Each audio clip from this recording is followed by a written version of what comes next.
사랑과 마음 상담센터에서 보내드리는 성령 안에서 믿음에 작아진다는 시간입니다. 오늘도 우리는 성경 말씀을 통해서 내가 올바른 신앙생활의 길을 걷고 있는가 한번 돌아보자는 의미이죠.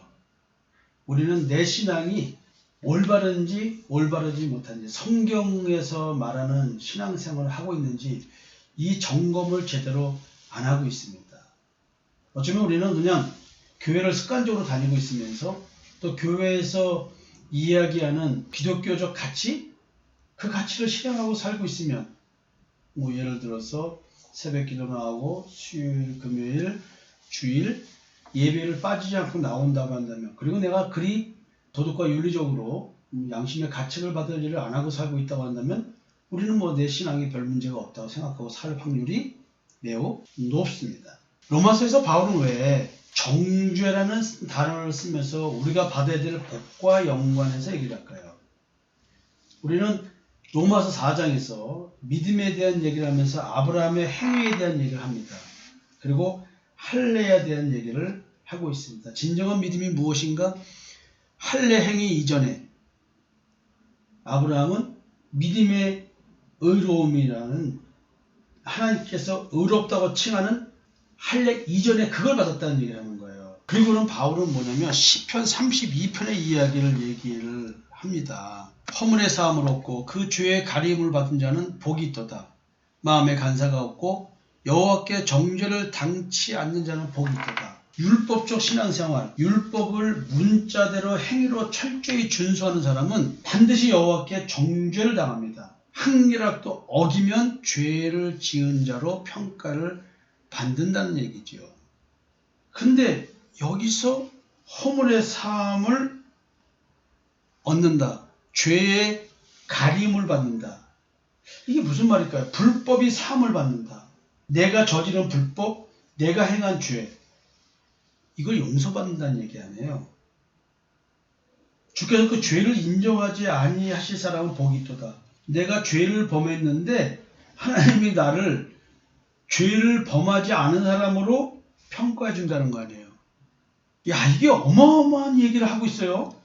우리가 이 복을 받는다는 거죠. 이게 뭘까요? 바울은요, 또다시 로마서 14장 22절에서 이런 얘기를 합니다. 제가 그 얘기를 한번 또 봉독해 드리겠습니다. 네게 있는 믿음을 하나님 앞에서 스스로 가지고 있으라. 내가 지금 갖고 있는 믿음, 이 믿음이라고 해서 예수 그리스도의 십자가의 대속의 은총을 믿는 믿음이죠. 예수가 나의 그리스도라고 믿는 겁니다. 예수가 나를 어디서 건져주는 그리스도예요? 나의 죄야. 나의 죄에 지배받으면서 나를 해방시켜주는 그분, 그 권세가 있는 분, 그분이 그리스도라는 걸 믿는 거거든요. 그 믿음을 하나님 앞에서 스스로 가지고 있으라. 예수님은 율법을 완성하러 오셨고 그 율법의 완성은 누구한테 이루어 주시는 거예요? 나한테 이루어 주는 거예요. 그러니까 내가 지은 죄를 죄로 여겨주지 않으면 난 율법을 완성한 거 아니에요. 그럼 지금 제가 드린 이 말을 이해하셔야 됩니다. 내가 지은 죄, 원죄까지도 선악을 알게 한 나무의 열매를 먹은 것조차도 먹은 거로 여기지 않는 그 복, 이렇게 말하면서 바울이 믿음을 하나님 앞에서 스스로 가지고 있으라 이렇게 말하면서 하는 말이 뭐냐면, 자기의 옳다는 바로 자기를 정죄하지 아니하는 자는 복이 있도다. 자기의 옳다는 바로 자기를 정죄하지 아니하는 자는 복이 있도다. 내가 받아야 될 복이 무엇입니까? 이 복입니다. 이 이야기를 어제 했습니다. 그래서 우리 정죄하지 말자고 얘기를 했어요. 나를 내가 정죄하고 다른 사람을 내가 정죄하는, 즉 판단하고 헤아리는 그 정죄하는 자는 자기 스스로 자기를 정죄하는 자라서 자기를 지옥으로 보내는 저주를 하는 자입니다. 내가 나에게 저주를 하고 있고 상대방을 판단하고 헤아림으로 내가 저주를 받고 있는 겁니다. 무서운 이야기죠. 이 어마어마한 무서운 얘기를 하고 있는데 우리는 왜 이런 어마무시한 이야기, 내가 나를 정죄하고 살아가면서 내가 나를 저주하는 삶에서 벗어나고 있지 못할까요? 오늘도 내 남편을 정죄하고 있고 내 아내를 정죄하고 내 부모와 내 자식을 정죄하고 내 주변 사람을 정죄하고 있어요. 정죄라는 말을 다른 말로 말하면 책망한다는 말입니다. 다른 사람을 흠잡는 거예요. 아이고 저거 왜 저러라는 거야. 사실은 이렇게 내가 내 양심의 기준대로 내가 설정한 자기 체계 속에서 나도 정죄하고 상대도 정죄하고 있는 것. 나도 판단하고 헤아리면서 상대를 판단하고 헤아리는 것. 이게 하나님께 저주받은 존재의 삶의 현상이라는 것이죠. 이 현상으로 살고 있으니까 우리는 이 현상이 뭔지를 모르고 오늘 살고 있다는 거지. 자, 이렇게 말을 했습니다. 사도 바울께서. 그리고 이어서 말합니다. 오늘 로마서 4장 9절에서 12절 말씀을 해보려고 합니다. 그런즉 이 복이 할례자에게냐 혹은 무할례자에게도냐 무릇 우리가 말하기를 아브라함에게는 그 믿음의 의로 여겨졌다 하노라. 그런즉 그것이 어떻게 여겨졌느냐? 할례시냐 무할례시냐? 할례시가 아니요 무할례시니라. 그가 할례의 표를 받은 것은 무할례시의 믿음으로 된 의를 인친 것이니 이는 무할례자로서 믿는 모든 자의 조상이 되어 그들로 의로 여기심을 얻게 하려 하심이라. 또한 할례자의 조상이 되었나니 곧 할례 받을 자에게뿐 아니라 우리 조상 아브라함이 무할례시에 가졌던 믿음의 자취를 따르는 자들에게도 그러하니라. 이게 말은 무지 어렵죠? 근데 어려운 얘기가 아니에요. 근데 이런 말이 지금은 어려운 얘기인데 그 당시에는 이거는 어려운 얘기 아니라 쉬운 얘기인데도 불구하고 받아들일 수 없는 얘기예요. 아브라함이 의롭다 여긴 것은 몸에 할례를 했다고 해서 의롭게 여긴 것이 아니라 내가 믿음이 있기 때문에. 그럼 네가 믿음이 있어? 그럼 너 증거를 보여봐. 너 할례를 해봐. 이 얘기를 한 거예요. 그러니까 할례를 한 것 자체는 할례 때문에 의로움을 여긴 거, 의롭다고 여기심을 받은 것이 아니라 믿음으로 이미 의롭다고 칭한 것을 내 삶의 현상으로 드러낸 거야. 그 여러분, 예수 그리스도 안에 있으면 피조물이라고 했는데 예수 그리스도 안에 있는 피조물은 오늘 누굴 위해 살아요? 나를 위해 살지 않고 나를 위해서 십자가에 못 박혀 죽으신 예수 그리스도를 위해 산대요. 할례의 증거, 즉 마음의 할례를 받은 증거, 내가 믿음으로 의롭다고 된 증거는 뭘로 드러나냐면 아브라함의 그 믿음을 할례로 증명했듯이 내가 예수를 믿는다는 내 믿음의 증거는 뭘로 드러내는 거예요? 내가 오늘 누굴 위해 사느냐로 증명된다는 얘기를 하는 거예요. 그냥 누차 이 얘기를 설교 때만 말씀드려도 여러분들은 예수를 위해서 살아가는 삶이 뭔지 몰라요. 믿음 안에서 산다는 말의 실체를 몰라. 성령의 인도하심을 받는다는 말의 실체를 모르고 하나님의 언약, 임마누엘의 언약의 실체가 무엇인지를 그렇게 얘기해도 잘 못 알아듣더라. 너무나 무서운 이야기죠, 이게. 몇 년을 똑같은 얘기를 하는데도 이게 그렇게 감각이 없다는 얘기는 도대체 우리는 어떤 존재란 얘기야. 아이 참, 왜 웃으세요? 김 실장님 왜 웃으시는지 얘기 좀 해보세요. 왜 웃으세요? 얘기해보세요. 이 이야기에서 왜 웃음이 터지는 거예요? 그동안 목사님께서 수도 없이 얘기해 주신 말씀들이 너무나 많은데 지금 현재 이제 저를 비롯해서 이제 성도님들을 다 같이 보니까 인간이라는 존재에 대해서 다시 웃음이 나와서 그랬습니다. 네. 인간이란 존재, 야 너무 웃기는 존재예요. 인간이란 존재가. 그러니까 본질이라는 얘기. 우리는 원죄를 지닌 존재로서 하나님을 이미 거부하는 존재로 살고 있다는 것을 그렇게 얘기해도 내 삶의 그 현상이 이렇게 드러나고 있는데도 우리는 그걸 모르고 있더라. 맨날 감각에 사로잡혀가지고 내 마음의 감정에 치우쳐서 그 감정에 지배를 받고 있다. 그 감정을 만들어내는 게 내 마음에 새겨진 양심, 그 기준에 의해서 나온다는 얘기를 그렇게 해도 분별을 못하는 거야. 정선생님 지금 이 말의 느낌이 뭐예요? 그 얼굴에 싹 배어져 오는 느낌이 뭔지 얘기하세요. 살짝 웃으시는데 여기 한번 얘기해보세요. 그러니까 목사님이 계속 말씀해 주셨던 것처럼 내가 내 양심이 느끼기에 좀 잘한 것 같으면 하나님이 함께 하신 것 같고, 내 양심에 좀 뭐가 꺼리끼는 게 있는 것 같으면 잘 못하는 것 같고, 이런 느낌이 항상 있었거든요. 근데 그게 그전에는 그냥 이제 이렇게 의식적으로 목사님 얘기해서 그렇구나라고 했는데, 지금 목사님 계속 말씀하신 대로 나는 진짜 하나님을 거부하는 존재로 내 안에 자리 잡고 있는 그 원죄로서의 자기가 항상 생명력을 발휘하고 있다는 게 이제 제가 이렇게 언뜻 느껴지는 감정들이 전에는 그거에 확 사로잡혔는데, 지금은 이게 또 사망권세를 부리고 있구나 라는 게 언뜻 느껴지는 거예요. 그러면은 그걸 어떻게 느낄 수 있겠어요, 제가.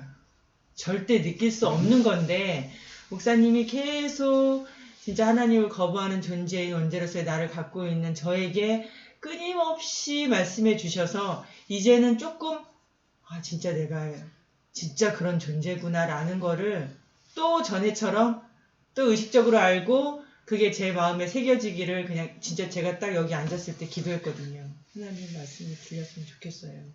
왜냐면 그냥 말씀 들으면 땡이거든요. 그냥 말씀 들으면 땡. 지나가면 또 제 의로 이렇게 하고 있는 게 저게 느껴지니까 딱 앉는 순간 주님 말씀이 들렸으면 좋겠어요. 진짜 기도하는 마음으로 앉았는데, 목사님 또 그 얘기를 하시니까 난 진짜 거부하는 존재. 그거를 항상 마음에 새기는 그전에는 그걸 새기는 게 아니라 나는 하나님의 자녀니까 어쩌고 저쩌고 이걸 새겼는데, 지금은 나는 하나님을 거부하는 존재. 이거를 새기는 저를 보니까 저도 진짜 웃음이 나는 거예요. 지금 기도를 거꾸로 하고 있으니까 웃음이 나죠.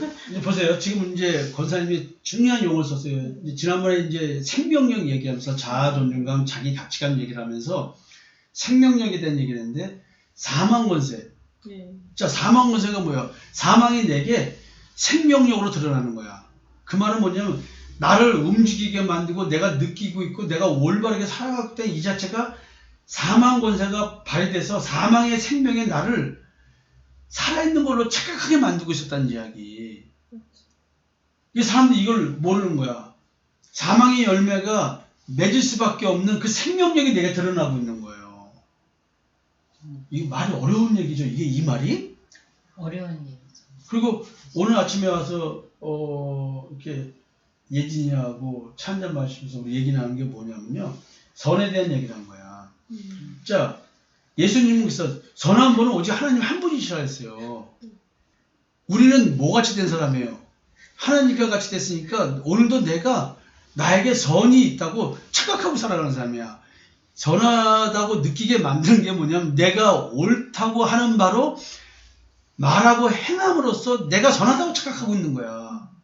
그냥 내가 옳다는 바로 나를 판단하고 헤아리지 않는 자가 돼야 되는데, 오늘도 선과 악으로 나를 판단하고 헤아림으로써 내가 선을 선택하고 있는 이 자체로 내가 하나님과 같은 선한 존재라고 착각하는 거지. 이게 엄청난 미혹이 되는 거야. 이게 사망의 생명력이 발휘되는 거라고 오늘 내게. 목사님, 이게 저희 삶에서 또 배어 있으니까 더 분별을 못하는 거 아닌가요? 그렇죠. 이게 존재니까. 그래서 이제 융이 얘기하는 원형이다, 자기 원형이다 이런 말 가만히 보니까 이거 원래 뭔가 있네. 이걸 보니까 인간을 관찰해 보니까 인간의 마음을 보니까 신학적 얘기가 아니고, 그럼 저 집에 있는 건 하나님이야, 저 존재가? 아니, 내 안에 있는 자기가 있는데, 나의 중심으로서 자기가 있고 나의 핵심인 자기가 있는데, 아니 저 자기가 내가 내 맘대로 할 수 있는 자기가 아니야. 뭔가 저 자기는 내 안에 있는데 내가 아닌 독립된 개체네. 저게 뭐지? 나 근데 내가 아니야. 무슨 생명력이 드러나고 있네? 이게 보이는 거야. 이게 옛사람을 분석하니까 옛사람의 마음을 보고 정신을 보니까 우리 존재를 보니까 이렇더라. 이게 성경 얘기예요. 지금 이런 얘기를 하고 있는 거야. 근데 그 당시에는 정신 분석학이나 이런 것들이 철학이나 기타 이런 걸로 드러나는 거야. 사상으로 드러나고 성경에 이렇게 기록되는데 용어가 그 당시에는 없었던 거지. 개발이 안 된 거지. 그냥 일반적인 개념적인 용어로만 있는 거야. 근데 이걸 내가 그 학문적인 걸 빌어서 설명해 주니까 작년도에 여러분들이 급격한 깨달음의 변화가 있었던 거라고요. 이 할례가 뭐냐면 이 무식 세계를 열고 들어가는 걸 말하는 거야. 홍해 바다를 가르고 건넜다. 요단강을 가르고 건넜다. 마음가죽을 베고 무식 세계를 들어가는 거야. 가서 가나안 땅을 정복한다는 말, 애굽을 탈출해서 나온다는 말, 무식이 집에서 벗어나고 무식에서 나를 지배하고 있는 이 탐심과 정욕, 이걸 죽여버리는 거야. 야, 이게 제가 할 얘기가 너무 많은데 일단은 바울이 지금 이런 얘기를 하고 있는 거예요. 믿음으로 의롭게 되는 이야기. 하나님과 같이 된 존재가 되기 때문에 내가 오늘 선을 판단하고 헤아려서 선택하는 이 자그마한 자기 의를 가지고 내 스스로가 하나님과 같이 선한 존재라고 믿고 사는 이 어리석은 존재. 오늘도 부부 사이에서, 부모 자식 간의 가정에서 서로가 선과 악을 얘기하면서 네가 옳으니 내가 옳으니 기준 가지고 얘기하면서 싸우고 있는 우리들, 그리고 거기서 나를 주장하고 있는, 하우 이거 참.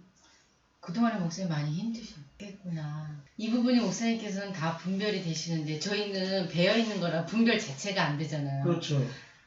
여기 이제 저희 여기 교회 오고 센터에 와야 그러니까 목사님께서 그 전에 그런 말씀을 왔다 갔다 목사님 눈에 보여야 분별을 시켜 주신다라는 말씀을 예. 해주신 적이 있거든요.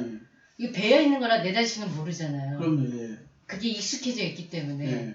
근데 저도 결국은 목사님 앞에 제가 제 자신이 왔다 갔다 이렇게 하면서 저도 제가 배어 있는 거, 저희 유명한 거 있잖아요. 그 양배추 사건. 예. 목사님 철저하게 배어 있는. 예. 뒀다 먹는다는 말 한마디. 뒀다 먹을게요. 그거를 목사님과 양배추를 안 먹었다면 뒀다 먹을게요. 그거를 어떻게 알겠었겠어요. 그래서 제가 오늘 그런 얘기 했잖아요. 그래서 우리가 하나님과 같이 된 존재인데 하나님만의 선이라는 얘기는 우리 존재 자체는 이미 악을 바탕으로 살아가는 사람이잖아. 악을 전제로 한 죄에 지배받는 존재라는 이걸 전제로 해서 우리가 만들어내는 선과 악이 선과 악이냐고. 아니, 성경은 이 얘기를 하고 있는 거예요, 사실은. 예수님이 이 얘기를 하는 거야. 그러니까 흙이라고 하는 무가치를 얘기하고 있는 거야. 그래서 내가 오늘 그랬잖아요. 나를 악하다고 말해라. 나는 악한 존재라고 인정을 해라. 그 어떤 것도 악이다. 그 이런 말 할 때 누가 내 말을 믿겠어요. 받아들이질 않지. 말이 되냐고. 내 사랑이 진짜라고 말하지 마라. 탐심과 정욕일 뿐이다. 아침에 아까 사티어 얘기하면서 잠시 약간 그 내적 시각화적 체면 걸어서 어릴 때 아버지하고 있었던 사건 얘기하면 풀어내는 걸 쭉 봤어요. 민전 진짜 들어가라 했더니 또 아버지 얘기하면서 울고 막 그런 일이 좀 있었잖아요. 오늘 아침에. 그게 여러분들이 지금 무엇이 악이고 저인지도 모르고 살아가는 거야. 그래서 진짜 인간 존재를 제대로 깨달아야 됩니다. 자기 존재인식, 자기 통찰 매우 중요합니다. 이게 짧은 구절인데도 할 얘기가 너무 많지만 여기서 또 맺어야 될 것 같네요. 벌써 19분이 됐네요. 자, 주님과 함께하는 교회 성도 여러분, 사랑과 마음 상담센터에서 신앙생활하고 계시는 우리 섬김이 여러분들, 오늘도 내가 얼마나 악한 존재인지, 하나님 빼고 다 악합니다. 근데 하나님이 이 악한 우리에게 하나님의 선으로 이렇게 옷을 입혀주신 거예요. 그래서 우리가 선하다고 평가를 받는 거예요. 이게 오늘 아브라함이 행위 이전에 믿음으로 의롭다 여겨졌다는 얘기를 하는 거예요. 나를 선하게 만들어 주실 분, 의인으로 만들어 주실 분은 하나님밖에 없다. 이 고백한 그 얘기를 하는 거예요. 이것은 철저한 자기 존재 인식에서부터 출발하는 겁니다. 여러분, 오늘 하루 내가 얼마나 악한 존재인지 나의 말과 행실을 보지 말고 나의 존재 자체를, 내 마음을 보면서 한번 느껴보는 하루 되었으면 좋겠습니다. 오늘 이런 얘기를 하면서 맺고 싶습니다. 우리 이런 얘기 해봅시다. 내가 착한 사람이야? 이 얘기 한번 해봅시다. 내가 착한 사람이야? 내가 착한 내가 사람이야? 착한 사람이야? 예, 이거 한번 생각해보는 하루 됐으면 좋겠습니다. 여러분, 즐거운 하루 되십시오. 감사합니다. 감사합니다.